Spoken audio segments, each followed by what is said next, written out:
Hey guys, welcome back. This is HD Starcraft, and this is going to be Game 10. And it also is going to be a 2v2, similar to the last game where I played Terran. And hopefully this time my teammate will be a bit of an improvement over my last one, as you guys gave the unanimous decision that my teammate was ultimately a noob. So we'll see how we fare this game. This is going to be me as Zerg showcasing this time, with a Protoss teammate at the top left-hand corner. Of course, as you guys see right now, it is a first-person view. And as I said before, I'll be alternating between first-person view and replay, since there seems to be people who you guys want a little bit of each. So I thought I'd try to help out both of you guys, give you guys what you both want. And me and my teammate discussing a little bit of strategy right now. This game I've decided to go for roaches over Zerglings, as I've been reading a lot and I've been seeing a lot of games where roaches are essentially the new bread and butter unit for the Zerg, and they're essentially the overpowered unit for the Zerg. While not quite as overpowered as Reapers, they're very cheap and they have a lot of health and they do a lot of damage. So we'll see this game how effective the roaches are. Keep in mind that today there was a patch for Starcraft 2, and this video is being casted pre-patch. So any changes that have been made for balance decisions or any units or anything like that are not going to be present in this video, but will be for the next. The map is Kulas Ravine, by the way, guys, which is a heavy mineral map. Lots of resources, as you guys can see on the mini-map, as well as gold expansions at the 3 o'clock and 9 o'clock position.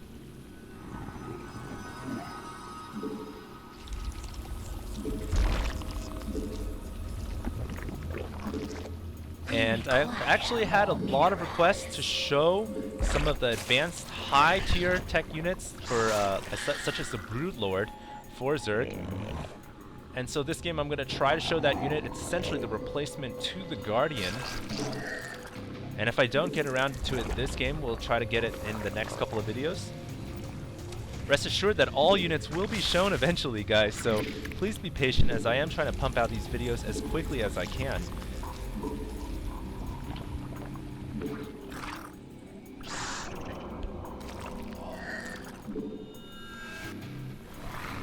And if you guys watch while I'm playing, keep your eye on the bottom of the screen.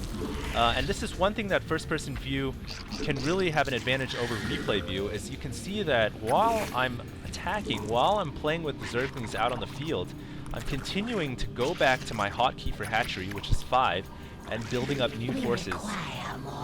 And sometimes I'll even just go back to the base to do that. Simply A, out of habit from Brood Wars, and B, because you've got to build more buildings. And you guys can see the first of a couple of roaches coming out right now. We're going to see how effective these units are this game. And real quick, before the action really starts to kick in, I thought I'd do a couple of quick shoutouts for contributors/donators who've helped me out this game, and in the recent couple of last days. Sheiksas, which is SHIEXAS, and I believe the last one was Fusion Monkey. I might have gotten your name wrong. If I did, I apologize, with a Z. Thanks a lot for helping me out. And I know there's a lot of other contributors/donators who didn't want a shout out, so I respect that. And I just wanted to say thank you very, very much for helping me out. All monetary support is, of course, appreciated. And if you guys are interested in donating, feel free to check out the donation link on my channel page. And here we go, moving to the middle of the map. It's extremely important for in a 2v2 to control the middle of the map and keep your opponent's forces separated, and this is going to be a big battle, and sometimes, in most cases, the winner of the game is determined right here. And my Lings and Roaches are coming in from the behind, trying to pick off whatever zealots they can.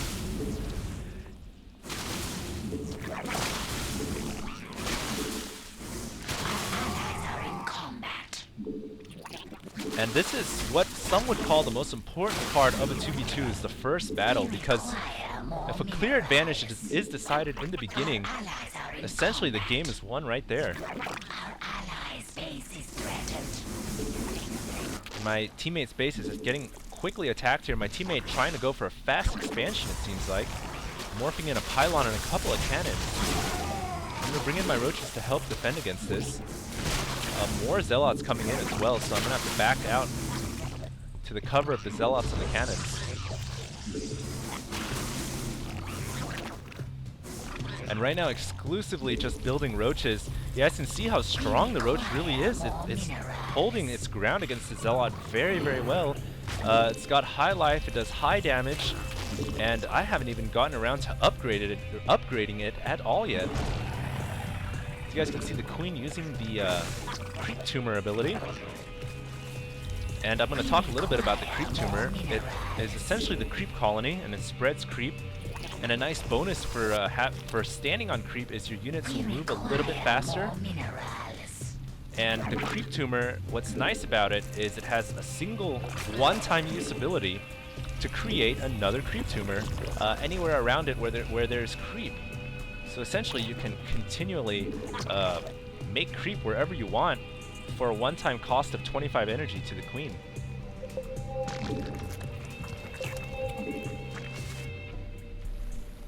And we'll see this game if I get around to actually using the creep tumor or not. But it's definitely nice to expand the creep out and have your units move a little bit faster.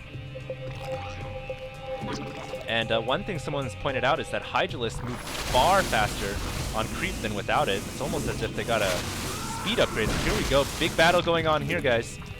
We're gonna try to break into Blue's base right here, and I'm using my roaches, getting them behind my teammate Zealots. Zealots, of course, are still the better tank over roaches. My teammate even telling me to get behind his Zealots so that we can win that battle. Back at base, I do have my layer out right now. You guys saw me teching my Spire, putting it down on the creep. As in Starcraft 2 and Brood War, it's important to know when to tech up and when to not tech up. And you don't want to do it too early or too late. And right now, seeing as we've got an advantage, we're pushing into Blue's base with these roaches. Now is the good time to tech up and hopefully come out with Mutalisks soon. Just using these roaches, they're so easy to micro, and I'd imagine they're even easier once you get the speed upgrade for the roaches. And unfortunately here, a little bit of mismanagement by myself. I haven't gotten any upgrades for the roaches when I should have. And Blue here warping in a couple of Zealots to try to defend against all these roaches, but that's not going to help at all. Although his teammate here bringing in 5 more Zealots, continuing to micro my roaches. And I should be able to win this fight, and no, Blue bringing in yet 3 more Zealots to try to trap my roaches in. So I think right here I'm going to start backing out. I see more Zealots coming in. My roaches are very low life right now. And I'm going to back away, at the same time microing them and taking out roaches. And a little bit of missed micro there, shooting my own roach. We require more Vespine gas. Our allies' base is threatened.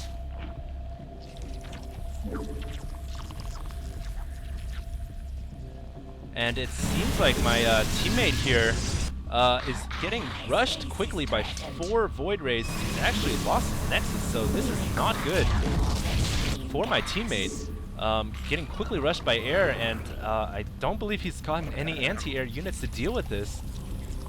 This could be bad. I'm going to use the Mutalisks that have come out of my base right now. I do have Mutalisks in the game. And we'll see how effective Mutalisks are against these Void Rays. Trying to micro them out, trying to pull the one that's getting attacked.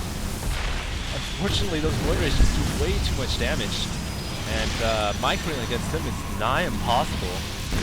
You almost have to do it like right when they get attacked. And that one luckily gets away. And this is bad actually for my teammate. He's lost his main Nexus, and now he's got no anti-air to deal with this. I don't have any Mutalisks to help him until I get at least 3 or 4 more out. I need a critical number.